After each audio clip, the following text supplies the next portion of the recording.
अदाकार मोहम्मद अली की शख्सियत ऐसी करिश्माती थी कि जो उन्हें देखता उनके चेहरे में उन्हें दलेरी और शराफत नजर आती थी। पाकिस्तानी फिल्मों के बहुत कम हीरो ऐसे होंगे जो हकीकी ज़िंदगी में भी बहुत नाडार थे।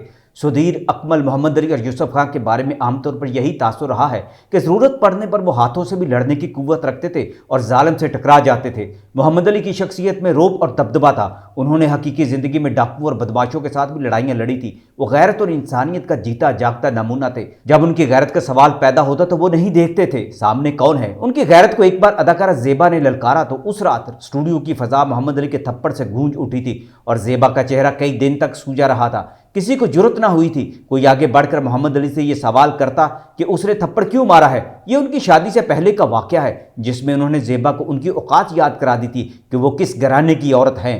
मोहम्मद अली ने एक बार फिरदौस बेगम की भी इज्जत और जान बचाई थी अपनी जान हथेली पर रखकर। मोहम्मद अली ने जब फिरदौस की जान बचाई तो उन्हें उस वक्त पता चला फिल्मी दुनिया में कितनी सफाक किस्म की साजिशें होती हैं और जो इन साजिशों से लड़ना जानता है या फिर इन साजिशों से बच निकलने का हुनर जानता है तो तब ही वो ऊपर आ सकता है। ये 1964 का ज़माना था। फिल्म मलंगी की शूटिंग चल रही थी।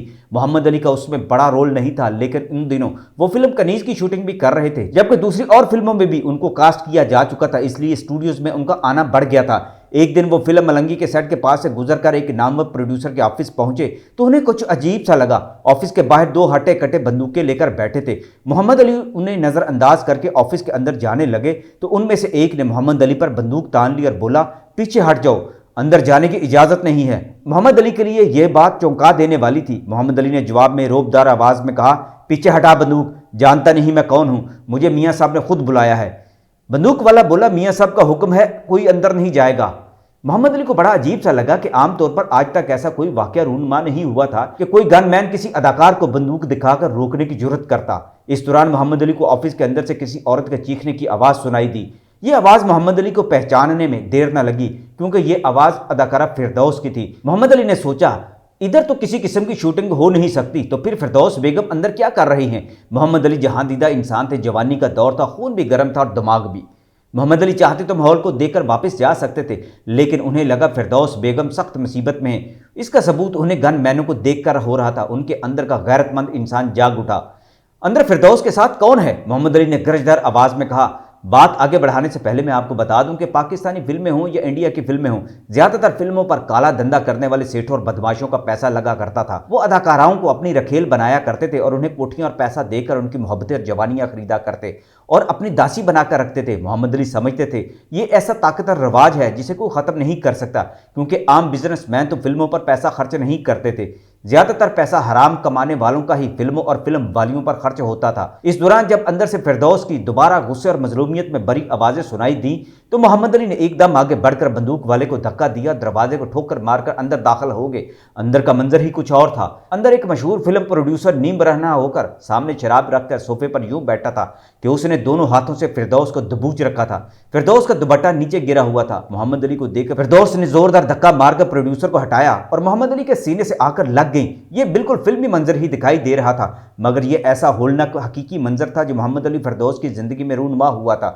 प्रोड्यूसर को ज़्यादातर लोग मियाँ साहब और कुछ लोग सेठ के नाम से पुकारते थे।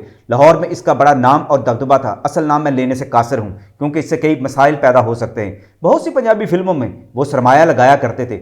जिस अदाकारा पर वो हाथ रख देते वो उसकी हो जाती थी। कोई उसकी तरफ निगाह उठाकर नहीं देखता था। ये ऐसा गैर तहरीरी असूल था जो हमेशा से राइज रहा है। सेठ ने मोहम्मद अली को गालियां देना शुरू कर दी। इस दौरान गनमैन ने अंदर आकर बंदूक की नाली मोहम्मद अली के सर पर रख दी तो मोहम्मद अली के अंदर का फाइटर बेदार हो गया। ये बात अब शायद ही कोई जानता होगा कि मोहम्मद अली ने एक विलन के तौर पर फिल्मों में काम शुरू किया था। उन्होंने इस दौरान पहलवानी के दाव भी सीखे थे और जूडो कराटे भी सीखना शुरू कर रखे थे। मोहम्मद अली ने अपने हुनर को इस्तेमाल किया और जोरदार हाथ मारकर उसकी बंदूक उसके हाथ से छीन ली और फिर सेठ पर तान दी। ये देखते ही फिरदौस चीख उठी और अपने हाथ जोड़ दिए। अली ये काम न करना, सेठ साहब जाने दे हमें, लेकिन एक बात याद रख लें, मैं आपकी किसी फिल्म में अब काम नहीं करूंगी। अब अगर आपने मुझे मारने की धमकी दी और मेरी इज्जत पर हाथ डालना चाहा तो मैं स्टूडियो में आपको नंगा कर दूंगी। फिरदौस और मोहम्मद अली बाहर निकले तो उनके हाथ में बंदूक थी। इत्तेफाक से लाला सुधीर उधर से आ रहे थे। मोहम्मद अली का सुर्ख चेहरा देखा और फिर फिरदौस की हालत देखी तो बोले, मुझे लगता है तुम दोनों को शूटिंग करके आए हो। मोहम्मद अली ने अक्लमंदी से काम लिया और सारा वाकया लाला सुधीर को बता दिया।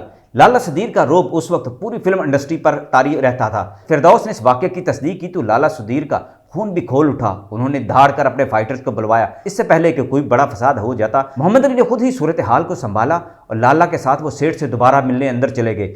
सेठ ने लाला सुधीर को देखा तो उसका सारा नशा उतर गया। लाला सुधीर ने मोहम्मद अली के कंधे पर हाथ रखकर कहा, सेठ मेरी बात दिमाग में बिठा ले, अली मेरा छोटा भाई है और ये मर्द का बच्चा है। अब अगर तूने हरामजदगी की या फिर अली या फिरदौस की तरफ को उंगली उठाई तो तेरा जीना हराम कर दूंगा। फिरदौस बेगम मोहम्मद अली का यह एहसान जिंदगी भर ना भूली। वो कहा करती थी, अगर मेरी जिंदगी में अकमल न आता तो मैं मोहम्मद अली जैसे मर्द को अपना शोहर बना लेती। फिरदौस बेगम ने मोहम्मद अली को बताया था कि इस सेठ को दरअसल एक मशहूर एक्ट्रेस ने उकसाया था कि फिरदौस को जलील करो, उसको नंगा करो, उसको काबू करो ताकि फिरदौस फिल्मी दुनिया छोड़ दे, इस एक्ट्रेस का रास्ता साफ हो जाए। मोहम्मद अली को जब इस एक्ट्रेस का नाम मालूम हुआ तो उन्हें शदीद धचका लगा कि मासूम सी नजर आने वाली ये अदाकारा अंदर से इतनी खुदगर्ज और जालिम भी हो सकती है। शायद बाज़ारे हुस्न में पलने वाली इस मशहूर अदाकारा के लिए यह बात आम सी थी, जो बरसों से फिरदौस बेगम का मुंह काला करके रुसवा करने के चक्कर में थी, मगर फिर भी नाकाम हो गई। फिरदौस को मलंगी फिल्म के बाद जो अरूज मिला, इसके बाद किसी सेठ को उस पर हाथ डालने की जुर्रत न हुई।